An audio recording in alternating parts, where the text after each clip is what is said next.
오늘 읽은 본문은 거듭남에 대해서 말씀하고 있습니다. 오늘 본문에는 니고데모라라고 하는 사람이 나옵니다. 이 사람은 바리새인이고 유대인의 지도자다라고 말하고 있습니다. 또한 이 사람은 유대인의 최고 통치 기관인 산헤드린 공회가 있습니다. 거기에 회원입니다. 거기에 의원이죠. 이 니고데모는 세상에 부러울 것이 없는 사람이었습니다.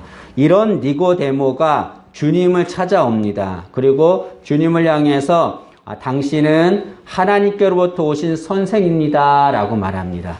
이 니고데모가 주님을 향해서 하나님께로부터 오신 선생이라고 말한 이유가 무엇입니까? 그것은 주님이 행하신 표적을 니고데모가 보았기 때문에 그렇습니다.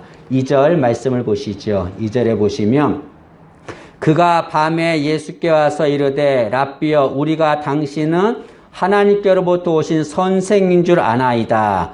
왜 하나님께로부터 오신 선생인 줄 아냐면 하나님이 함께 하시지 아니하시면 당신이 행하신 이 표적을 아무도 할 수 없음이니이다. 니고데모는 주님이 행하신 표적을 보았습니다. 기적을 봤습니다. 요한복음 2장, 3장 그 앞에 2장에는 주님께서 가나온 잔치에서 물을 포도주로 만드는 기적을 행하셨습니다. 아마 니고데모는 이 표적을 보았는지 모르겠습니다. 그럼 니고데모는 표적을 보고 주님을 믿었습니다. 간혹 신앙인들 중에서도 이 니고데모처럼 표적만을 바라보고 주님을 믿는 이들이 있습니다. 여러분, 감히 말씀드리면 표적만을 바라보고 주님을 믿는 믿음은 온전한 믿음이 될 수 없습니다. 혹자는 이렇게 말할 것입니다. 아니, 표적을 보고서라도 주님을 믿으면 되지 않는가? 왜 표적을 바라보고 주님을 믿는 것이 잘못된 것인가? 라고 말하는 이들도 있을 것입니다. 그러나 여러분, 표적을 바라보고 주님을 믿는 그 믿음은 온전한 믿음이 될 수 없습니다. 왜 그렇습니까? 주님이 표적을 보여주지 않으면 주님을 떠나버리기 때문에 그렇습니다. 이 예수님 당시에도 주님이 행하신 많은 표적을 보고 사람들이 주님을 믿었습니다. 그러나 주님은 그들을 신뢰하지 않았습니다. 왜 그렇습니까? 그들은 표적을 행하지 않으면 떠날 사람들에게 알기 때문에 그렇습니다. 여러분, 우리 읽지 않았지만 2장 23절과 24절 말씀을 보시죠. 2장 23절, 24절 보시면 6월절에 예수께서 예루살렘에 계시니 많은 사람이 그의 행하시는 표적을 보고 그의 이름을 믿었으나 많은 사람들이 예수님이 행하신 표적, 기적을 보고 예수님을 믿었습니다. 그러나 예수님은 어떻게 하셨습니까? 24절에 예수는 그의 몸을 그들에게 위탁하지 아니하셨으니 이는 친히 모든 사람을 아심이요. 사람들이 예수님이 행하신 기적을 보고 예수님을 우러르며 예수님을 믿었지만 예수님은 그런 사람들을 신뢰하지 않았습니다. 왜냐하면 그들은 표적을 행하지 않으면 다 떠날 사람들인 걸 아셨기 때문에 그렇습니다. 실제로 이 당시 예수님이 표적을 행하고 주님을 따랐던 자들이 주님이 기적을 행하지 않자 주님을 다 떠나버렸습니다. 그리고 오히려 예수님을 십자가에 못 박으라 하면서 예수님을 죽게 한 자들이었습니다. 여러분, 표적은 중요하죠. 그러나 표적이 신앙의 본질은 절대로 아닙니다. 여기 주님은 이 니고데모가 당신은 하나님께로부터 오신 선생입니다 라고 말하는데 주님은 갑자기 뜬금없는 동문서답을 하십니다. 주님은 그런 니고데모에게 하나님 나라에 대해서 말씀하십니다. 왜 주님은 뜬금없이 니고데모에게 하나님 나라에 대해서 말씀하셨을까요? 그것은 니고데모가 바라봐야 할 것은 표적이 아니라는 거죠. 니고데모가 바라봐야 될 것은 표적이 아니라 하나님 나라임을 알려주기 위해서 하나님 나라를 말씀하신 겁니다. 주님은 세상에 계실 때 많은 표적을 행하셨습니다. 병자를 고쳤습니다. 앞을 못 보는 자, 일어서지 못한 자, 병자들을 고쳐주셨습니다. 귀신들을 내쫓았습니다. 죽은 자를 살리셨습니다. 물고기 2마리와 보리빵 5개로 수많은 사람을 먹이고 12강주가 남게 하는 표적을 행하셨습니다. 근데 주님께서 이런 수많은 표적을 행하셨는데 주님의 목적은 표적이 아니었습니다. 주님이 이 표적을 행하신 것은 그 표적을 통해서 하나님 나라를 보여주기를 원하셨습니다. 주님은 사람들이 그 표적에 열광하는 것이 아니라 그 표적을 행하신 주님의 뜻, 하나님 나라를 보기를 원하셨습니다. 여러분, 표적은 우리 생활에 정말 필요합니다. 그러나 그 표적이 우리 생활에 필요하지만 우리 신앙의 본질은 아닙니다. 우리 신앙의 본질은 하나님의 나라인 거죠. 때문에 우리는 표적만을 바라보는 자가 아니라 하나님의 나라를 바라보는 자가 되어야 될 줄로 믿습니다. 이 하나님의 나라에 우리는 들어가야 합니다. 그런데 이 하나님의 나라는 아무나 들어갈 수 없습니다. 이 하나님의 나라에 들어가려면 조건이 있어요. 그 조건이 뭐냐면 거듭나는 것입니다. 예수님께서는 니고데모한테 하나님의 나라에 들어가려면 조건이 있는데 조건이 있다라고 말씀하십니다. 3절 말씀해 보시죠. 3절 보시면 예수께서 대답하여 이르시되 진실로 진실로 내게 이르노니 사람이 거듭나지 아니하면 하나님 나라를 볼 수 없느니라. 이 하나님의 나라에 들어가야 되는데 들어가려면 조건이 있어요. 딱 한 가지. 그것이 뭐냐면 거듭나는 것이다 라고 말씀합니다. 여기 특히 주님은 진실로 진실로라고 말씀했습니다. 이 진실로라는 말은 아멘 그런 말이죠. 주님께서 아멘 아멘 두 번이나 말씀했습니다. 주님이 이렇게 진실로라는 말을 두 번이나 하신 것은 정말 중요한 말씀을 하실 때만 이렇게 말씀합니다. 주님은 진실로 진실로 말씀했습니다. 왜 이렇게 말씀했습니까? 하나님의 나라는 거듭나지 않고는 절대로 갈 수 없다는 것을 말씀하신 거죠. 이 당시에는 선민이 되거나 선택받은 선민이 되거나 할례를 받은 자는 다 하나님의 나라에 들어간다라고 믿고 있었습니다. 그러나 주님은 그렇지 않습니다. 선민이 되어도 할례를 받아도 거듭나지 않으면 절대로 하나님의 나라에 들어갈 수 없다라고 말합니다. 지금도 많은 사람들이 세상에 살면서 선을 행하면 착한 일을 많이 하면 다 하나님의 나라에 들어간다라고 생각합니다. 심지어는 목사님들조차도 그렇게 설교하는 분들이 있습니다. 그렇지 않습니다. 아무리 선을 많이 행해도 거듭나지 않으면 절대로 하나님의 나라에 들어갈 수 없습니다. 하나님의 나라에 들어가려면 거듭나야 합니다. 여기 거듭난다라고 하는 말, 이 말은 요한복음에만 나옵니다. 그럼 타 복음서에는 이런 말이 없을까요? 타 복음서는 다른 말로 합니다. 마태복음 18장 3절은 이렇게 말합니다. 예수님이 진실로 너희에게 이르노니 너희가 돌이켜 어린 아이들과 같이 되지 아니하면 결단코 천국에 들어가지 못하리라 라고 말씀합니다. 여기 어린 아이들과 같이 되지 아니하면, 이 말은 거듭나지 아니하면 천국에 하나님의 나라에 들어갈 수 없다라고 말씀합니다. 여러분, 거듭나야만 하나님의 나라에 들어갈 수 있습니다. 오늘 거듭남에 대해서 좀 말씀드리려고 하는데요. 여러분, 거듭난다는 것은 무슨 말입니까? 이건 중생이란 말이에요. 다시 태어난다 그런 말이죠. 여러분, 거듭나야, 다시 태어나야 하나님의 나라에 들어갈 수 있습니다. 그럼 다시 태어난다는 것은 뭘 말합니까?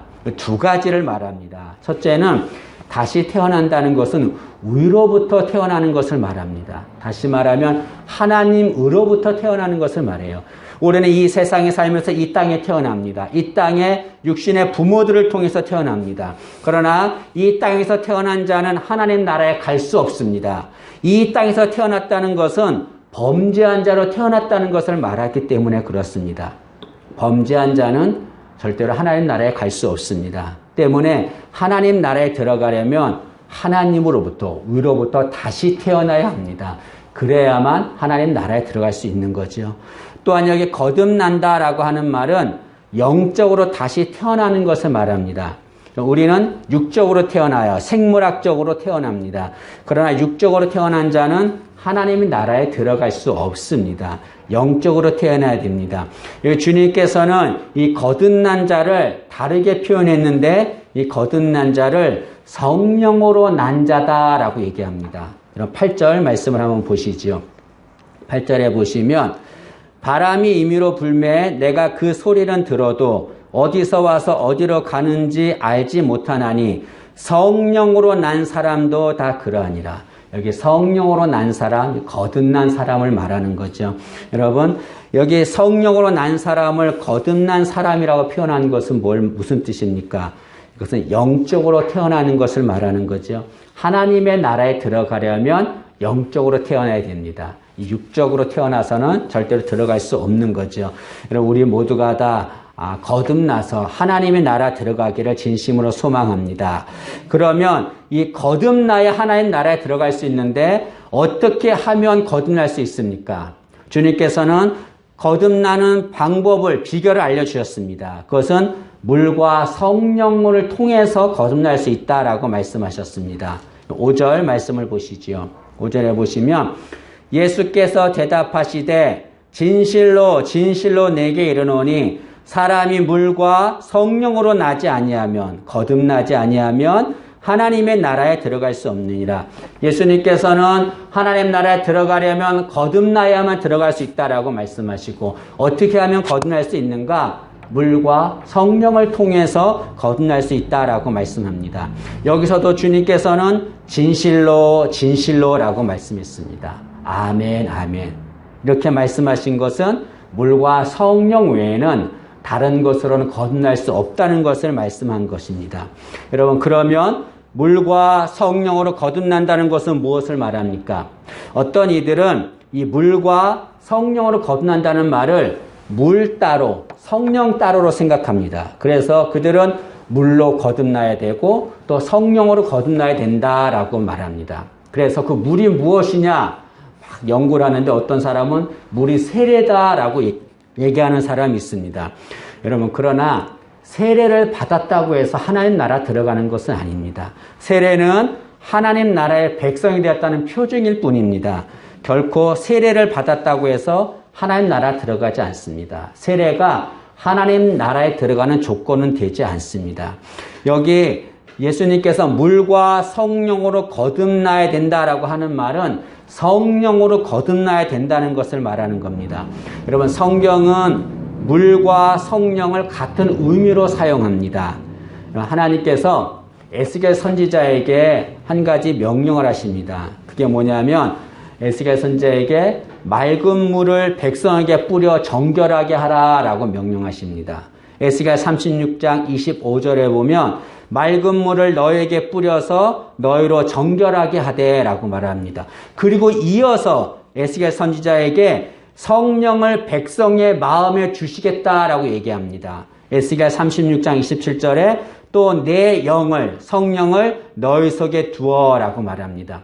하나님께서 처음에 물로 백성들의 마음을 씻는다라고 얘기하고 그 백성들의 마음에 성령을 부어주신다라고 말씀합니다. 이것은 물은 곧 성령을 말하는 것입니다. 여러분, 물은 정화를 의미합니다. 그래서 물은 우리 몸에 있는 때를 다 씻어요. 때를 씻어서 깨끗하게 해줍니다. 마찬가지로 성령도 우리 마음의 죄를 다 씻어내줍니다. 씻어서 거듭나게 해주는 거죠. 예수님께서 물과 성령으로 거듭나라, 이 말은 물 곧 성령으로 거듭나라, 그런 말입니다. 우리가 거듭나는 것은 성령의 도우심이 아니면 절대로 일어날 수 없습니다. 성령만이 우리를 거듭나게, 다시 태어나게 할 수 있습니다. 하나님은 이것을 에스겔 선지자에게 보여주셨습니다. 하나님이 에스겔 선지자를 한 골짜기로 데려갔어요. 근데 그 골짜기에 보니까 해골들이 가득했습니다. 얼마나 오래 죽은 지 얼마나 오래됐는지 해골이 가득했습니다. 그 해골은 절대로 살아날 수 없었습니다. 그런데 갑자기 생기가 불어요. 그 해골에. 생기가 불자 그 해골들이 다시 살아나게 됩니다. 이 생기가 뭘 말할까요? 성령을 말하는 거죠. 이것은 성령은 우리를 다시 거듭나게 한다는 것을 말씀하고 있습니다. 인간의 능력으로는 절대로 거듭날 수 없습니다. 성령님의 능력으로는 거듭날 수 있습니다. 여기 예수님을 찾아온 니고데모, 이 니고데모 이름의 뜻이 정복자라는 뜻입니다. 이 니고데모는 자신의 이름처럼 자신이 원하는 모든 것을 다 정복했겠지요. 그러나 그가 정복하지 못하는 것이 있습니다. 그것은 하나님의 나라입니다. 인간의 능력으로는 절대로 하나님 나라에 갈 수 없습니다. 오로지 성령의 능력을 통해서만 하나님 나라에 갈 수 있는 거죠. 물과 성령으로 거듭나야 됩니다. 그래야 하나님의 나라에 갈 수 있습니다. 우리 모두가 다 물과 성령으로 거듭난 자 되어 하나님 나라 가기를 진심으로 소망합니다. 그러면 물과 성령으로 거듭난 자가 되는데 거듭났다는 증거를 어떻게 알 수 있습니까? 내가 거듭났는지 거듭나지 않은지를 어떻게 알 수 있습니까? 그 사람이 거듭난 자인 것을 어떻게 알 수 있습니까, 여러분? 기도 많이 하면 거듭난 건가요? 찬양 많이 하면 거듭난 건가요? 거듭난 증거가 무엇입니까? 두 가지만 말씀드리겠습니다. 첫째로, 주님을 구원자로 믿으면 그는 거듭난 자인 것입니다. 여러분, 주님은 구원자십니다. 이것을 믿으면 그는 거듭난 자지요. 그러나 주님을 구원자로 인정하지 않으면 그는 거듭난 자가 아닙니다. 오늘 니고데모는 주님을 찾아왔습니다. 근데 주님을 뭐라고 불렀습니까? 주님을 랍비어라고 얘기합니다. 2절 말씀을 다시 한번 보시죠. 그가 밤에 예수께 와서 이르되 랍비어, 선생님이여 라고 말합니다. 니고데모는 주님을 구원자로 인정하지 않았습니다. 그는 아직 거듭나지 않은 거지요. 여러분, 지금도 많은 사람들이 주님을 구원자로 인정하지 않습니다. 그냥 훌륭한 성인 중에 한 명, 위대한 사람 중에 한 명으로만 생각하는 이들이 있습니다. 그런 자들은 아직 거듭난 자가 아니지요. 특히 여기 니고데모는 주님을 찾아왔는데 언제 찾아왔냐면 밤에 찾아왔다라고 얘기합니다. 밤에 찾아왔다는 것은 뭘 말합니까? 니고데모가 지금 어둠의 상태에 있다는 것을 말합니다. 어둠의 상태는 거듭나지 않은 상태를 말하는 거죠. 니고데모는 지금 거듭나지 않은 자의 모습으로 예수님께 온 것입니다. 그는 예수님을 랍비어라고 말했습니다. 주님을 구주로 인정하지 않은 거죠. 주님을 구주로 인정해야만 구원을 받습니다. 주님을 구주로 인정해야만 거듭난 자가 됩니다. 주님께서도 나를 구원자로 믿는 자는 영생을 얻는다라고 말씀하셨습니다. 여러분 15절 말씀을 보시죠. 15절에 보시면 이는 그를 믿는 자마다 영생을 얻게 하려 하심이라. 여기 예수님을 믿는 자, 구원자로 믿는 자마다 영생을 얻게 한다라고 말합니다. 영생을 얻게 한다는 것이 무슨 말입니까? 하나님의 나라에 들어가게 한다는 것을 말하는 거죠. 주님을 구원자로 믿어야 합니다. 그런 자가 거듭난 자입니다. 여러분, 나는 정말 주님을 나의 구원자로 믿습니까?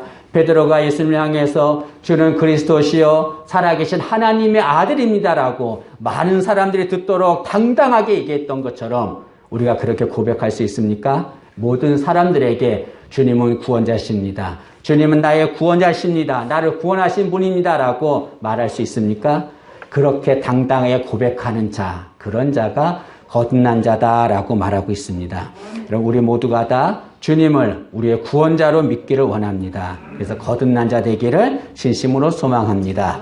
또한 거듭났다라고 하는 증거는 이웃에게 기쁨을 주는 자가 거듭난 자인 것입니다. 여러분, 주님께서는 거듭나게 하는 성령을 뭐에 비유하셨냐면 바람에 비유하셨습니다. 8절 말씀을 다시 한번 보지요. 8절에 보시면 바람이 임의로 불매 내가 그 소리를 들어도 어디서 와서 어디로 가는지 알지 못하나니. 바람이 어디서 와서 어디로 가는지 바람은 있어요. 근데 알지를 못합니다. 성령도 그렇게 행하신다라고 말합니다. 그럼 성령을 바람에 비유했다는 것은 뭘 말합니까? 거듭난 자는 바람과 같은 자임을 말하는 겁니다. 여러분, 거듭난 자는 바람과 같은 자가 되어야 합니다. 바람은 사람에게 부드럽게 다가옵니다. 그리고 사람을 시원하게 하고 기쁘게 해주는 거죠. 마찬가지로 거듭난 자도 우리 이웃을 기쁘게 하는 자가 되어야 합니다. 기쁨을 줘야 됩니다. 가장 먼저 우리 가정에서부터 가족들 간에 서로의 기쁨이 돼야 돼요. 그런 자가 거듭난 자죠. 그럼 거듭났다고 하면서 매일 집안 싸움만 하면 거듭난 모습이겠습니까? 직장에서도 마찬가지예요. 내가 거듭난 자라고 한다면 그 직장의 기쁨이 돼야 됩니다. 사도 바울은 우리는 그리스도의 향기요 편지라라고 말했습니다. 복음을 전하는 편지고 그리스도의 향기를 내는 자가 되어야 합니다. 그런 자가 거듭난 자죠. 이 교회 안에서도 우리 성도들 간에 서로 기쁨을 주는 자, 그런 자가 거듭난 자라고 할 수 있습니다. 절대로 이웃을 향해서 그를 정죄하거나 비난해서 안 됩니다. 절대로 그래서는 안 되는 거죠. 거듭난 자가 아닙니다. 어떠한 경우라도 이웃에게 기쁨을 주는 자가 되어야 합니다. 그런 자가 거듭난 자입니다. 바람과 같이 거듭난 자 되기를 진심으로 소망합니다. 여러분, 우리는 거듭난 신앙인이 되어야 합니다. 거듭난 신앙이 되는 것은 무척 중요합니다. 그러나 세상은 거듭남에 대해서 전혀 관심이 없습니다. 알지도 못할 뿐 아니라 관심이 없습니다. 그런데 문제는 신앙인 중에서도 거듭남에 대해서 관심이 없는 이들이 있습니다. 그냥 일주일에 한 번 교회 나가서 예배 드려요. 그리고 헌금해요. 그게 끝인 거예요. 자기 할 일 다 한 겁니다. 그건 신앙인이라 할 수 없습니다, 여러분. 죄송한 말이지만 그건 종교인이라 할 수밖에 없는 거죠. 여러분, 거듭난 자, 거듭난 신앙이 되어야 합니다. 우리는 거듭난 자가 되기를 노력해야 합니다. 복음적인 설교자인 조지 휘필드는 그는 설교할 때마다 거듭남에 대해서 설교했습니다. 거듭나야 된다라고 설교했습니다. 그런데 이 설교의 실증을 느낀 한 청년이 있었습니다. 그 청년은 휘필드 목사가 계속 거듭나라는 말만 하자 너무 실증을 내서 휘필드 목사에게 따집니다. 항의합니다. 이제는 그 설교 그만하세요. 거듭나라는 설교 그만하세요. 듣기 싫습니다. 그러자 휘필드가 그 청년에게 이렇게 말합니다. 네가 거듭남의 설교가 듣기 싫은 이유가 무엇인지 아느냐? 네가 아직 거듭나지 않았기 때문이다 라고 말합니다. 여러분, 우리는 거듭난 자가 되어야 합니다. 거듭나야 하나님의 나라에 들어갈 수 있습니다. 여러분, 생각을 해보세요. 열심을 다해 신앙생활 했어요. 나름대로 믿음생활 열심히 했습니다. 교회에 헌신하고 충성했어요. 그런데 거듭나지 않았어요. 그럼 나중에 어떻게 되겠습니까, 여러분? 나름대로 내 열심을 다해 신앙생활 했다고 했는데 거듭나지 않았는데 하나님 나라에 들어가지는 못합니다. 여러분, 거듭난 자가 되어야 합니다. 니고데모는 거듭나지 못한 자였습니다. 그러나 그는 주님을 만나고서는 거듭난 자가 되었습니다. 그럼 니고데모라고 하는 이름은 성경에 흔한 이름이 아닙니다. 니고데모는 요한복음에 나오는데 딱 3번 나옵니다. 오늘 읽은 요한복음 3장에 나오고 또 7장에 한 번 나옵니다. 거기에는 어떤 내용이 나오냐면 바리새인들이 주님을 공격을 해요. 근데 니고데모도 바리새인이거든요. 그런데 바리새인들이 주님을 공격할 때 홀로 주님을 변호합니다. 목숨을 걸고 하는 거죠. 또 19장에도 한번 나오는데 그것은 주님이 십자가에 죽으시자 몰약과 침량으로 주님의 장례를 치르는데 힘을 씁니다. 그렇게 해서는 안 되는 거였습니다. 그 당시에. 그런데 니고데모는 그렇게 했습니다. 왜 그렇습니까? 거듭난 자가 되었기 때문에 그런 거죠. 니고데모는 주님을 만남으로 거듭난 자가 되었습니다. 우리 모두가 다 주님을 만나서 물과 성령으로 거듭난 자 되기를 진심으로 소망합니다. 여러분, 사람은 둘로 나뉩니다. 거듭난 자와 거듭나지 않은 자로 나눕니다. 나는 둘 중에 하나입니다. 여러분, 나는 어떤 자입니까? 나는 거듭난 자입니까? 거듭나지 않은 자입니까? 우리 모두가 다 물과 성령으로 거듭난 자 되기를 진심으로 소망합니다. 그래서 모두가 다 하나님의 나라에 들어가기를 진심으로 소망합니다.